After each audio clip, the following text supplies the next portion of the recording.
¿Qué representa, Ali, este despertar de América Latina, estas políticas coherentes de la región, esta irrupción prácticamente en el mundo?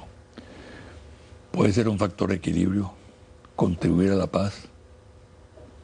Fíjate que un analista político, Moisés Naí, escribe en el diario El País de Madrid y aquí también en Venezuela, decía que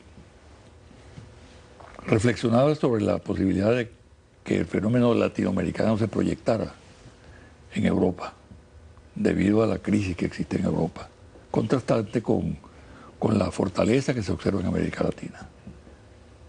Creo que el dato es importante y creo que vale la pena que nosotros valoremos lo que representa hoy en día América Latina.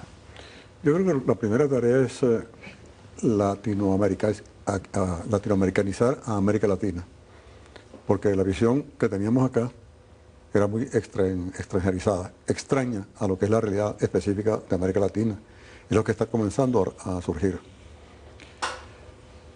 ¿En qué medida eso puede influir Era una visión en otras exógena, regiones? ¿no? De Europa hacia América Latina y de Estados Unidos hacia América Latina. Exactamente, sí. Y Sí. bueno, en el caso de Venezuela, producto precisamente de la renta petrolera, se llegó a una copia aberrante del modelo consumista norteamericano, por ejemplo. Eso está todavía metido fuertemente en la cultura nuestra, producto de la vieja distribución de la renta. Pero volviendo al tema, yo creo que las regiones cambian producto de sus propios procesos internos, independientemente de que desde afuera puede haber alguna influencia. Europa vive sus propias realidades históricas, sus propias realidades presentes. La gran crisis forma parte de la gran crisis del capital financiero mundial, porque aquí vale la pena una brevísima anotación.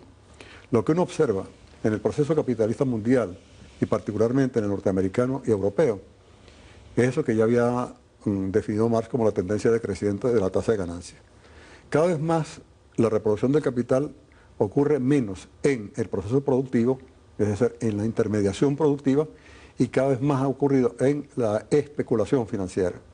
Y eso ha formado las grandes burbujas y el recurrente estallido de esas burbujas, y por eso buscan, como ha ocurrido en las dos guerras mundiales que se vivieron en el siglo pasado, la búsqueda de reestimular el aparato productivo por la vía de la guerra, de la estimulación de lo que Eisenhower llamó el complejo militar industrial. Exacto. Entonces, serán las propias realidades internas, la propia reacción de los pueblos, como ocurre actualmente en Grecia, como tiende a ocurrir en Italia, tiende a ocurrir en España, y posiblemente un fenómeno que se va a generalizar en Europa, como tiende a ocurrir también en los propios Estados Unidos, donde ya hay un tercer mundo alojado en la entraña norteamericana, 48, 50 millones de pobres, una pobreza que va creciendo sistemáticamente. Eso tiene que tener tarde o temprano una reacción dentro de las masas populares, y las guerras van a acentuar aún más esos problemas. Ahora fíjate lo que es este surgimiento o mejor dicho, el afianzamiento de una identidad latinoamericana. En ese fenómeno, vamos a llamarlo así, ha jugado un papel determinante, y se necesita ser muy mezquino para no reconocerlo así, la visión de Hugo Chávez, ¿no? Hagamos abstracción de su condición de presidente de la República, del líder del proceso bolivariano. La figura, lo que representa como aporte la visión de Chávez acerca de la necesidad de rescatar los valores de la unidad, incluso con la raíz histórica de la independencia de estos países, y todo lo que significa pues esa manera de irse conectando y interconectando los países de la región. Sí, como suele ocurrir, en el caso del presidente Hugo Chávez, hubo primero como una especie de intuición, una primera formulación con lo que llamó el árbol de las tres raíces, que fue precisamente buscar el proceso de formación del pensamiento venezolano y por extensión progresivamente al pensamiento latinoamericano. El encuentro precisamente con el pensamiento de Miranda y con el pensamiento de Bolívar es lo que conduce, por simple ley de gravedad, diríamos así, al desnudarlo de todas las malformaciones, a lo que está ocurriendo hoy.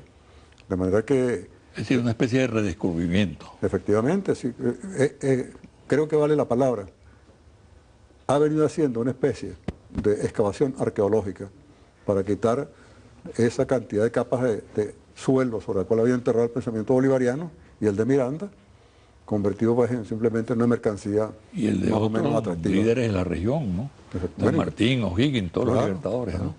Entonces, se está rescatando ese pensamiento, pero aplicado a una nueva realidad. Por ejemplo, todo el análisis crítico de lo que fue el fenómeno del siglo XX, y particularmente en Venezuela, con el fenómeno de la renta petrolera, para poder reformular una política que se inspire y tome en cuenta la continuidad del pensamiento del siglo XIX, pero que igualmente se nutra con las nuevas realidades y se proyecte hacia el futuro. Es lo que está ocurriendo actualmente. ¿Cómo queda esta situación que se produce en la región? Que avanzamos indudablemente hacia un nuevo sistema de relaciones con respecto al panamericanismo, a la concepción que venía imperando, que se traduce especialmente en la OEA, ¿no? ¿Sí? Donde la presencia de los Estados Unidos es determinante. Ahora estas instituciones se forjan prescindiendo de la presencia de los Estados Unidos. El ¿Qué interpretación panamericanismo, le das sí. tú? El panamericanismo y su resultante, la OEA, fue producto de la derrota que sufrió por circunstancias históricas el proyecto bolivariano en cuanto a la unidad continental. La deformación que operó en ese pensamiento, que hoy entonces surge en su reformulación, tomando en cuenta lo que fue la realidad del pensamiento bolivariano, mirandino, sanmartiniano, etcétera, el de martinismo. Entonces, lo que hoy tenemos que... Pero pueden coexistir esas dos concepciones, el sistema interamericano tradicional y este que irrumpe ahora. Evidentemente que no, porque aquel obedece al modelo que se falseó desde el norte. No olvidemos que cuando se convoca el Congreso Fictiónico de Panamá, Estados Unidos ya se está convirtiendo en una gran potencia insurgente, lo que llevó a Bolívar a advertir aquella frase. La amenaza que representaba. Exactamente, ¿no? Sí. Entonces, ocurrió una derrota y por circunstancias históricas, bueno, el hecho de la ruptura de esta nación, Colombia-Venezuela, una frontera entre los dos países y luego se separa también a Panamá, bueno, fue una derrota en ese momento transitoria, pero una derrota. Hoy se está recuperando entonces lo que fue el pensamiento auténtico. Pero quería tocar un punto que no quiero dejar que se nos escape. Hace un momento dejé una pregunta flotando. ¿Qué es lo que puede convertir a esta región en las nuevas realidades en un proceso de integración y de unidad irreversible? Nosotros no somos una potencia militar. Cuando hablo de nosotros me refiero a toda América del Sur. No somos una potencia nuclear, no somos una potencia industrial, ni una potencia tecnológica. ¿Qué es lo que tiene de peso específico esta región en el escenario mundial? Son sus recursos naturales. Es la inmensidad de recursos de que dispone esta región. Uno podría preguntarse qué es lo que no tenemos. Yo para graficar esto digo que aquí está alojada toda la tabla periódica de Mendeleev. Y el día que se descubran o se despejen los escaques que aún están por hacerlo, los encontrarán en esta región. Energía en todas sus fuentes primarias. Petróleo, gas, agua, viento, sol. Grandes extensiones de tierra de alta productividad natural. El 27% del agua dulce. Todos los minerales que querramos. Y el factor más importante de todos, el recurso natural más importante de todos, que es el ser humano latinoamericano. Y por eso es muy importante dos de los principios que se plantean en el tratado: la identidad y la ciudadanía. Hacia allá vamos. No tenemos por qué distinguirnos porque hayamos nacido en Colombia o en Venezuela o en Argentina, porque formamos parte, somos integrantes de una misma nación. Y eso tiene que expresarse entonces progresivamente en los acuerdos, en lo que seguramente algún día será lo que soñó Bolívar, una confederación de repúblicas. Entonces, el tema de los recursos naturales tiene una enorme importancia, porque el recurso natural, en primer lugar, está alojado en la tierra, y eso comporta ya un problema territorial, y como consecuencia un problema de soberanía.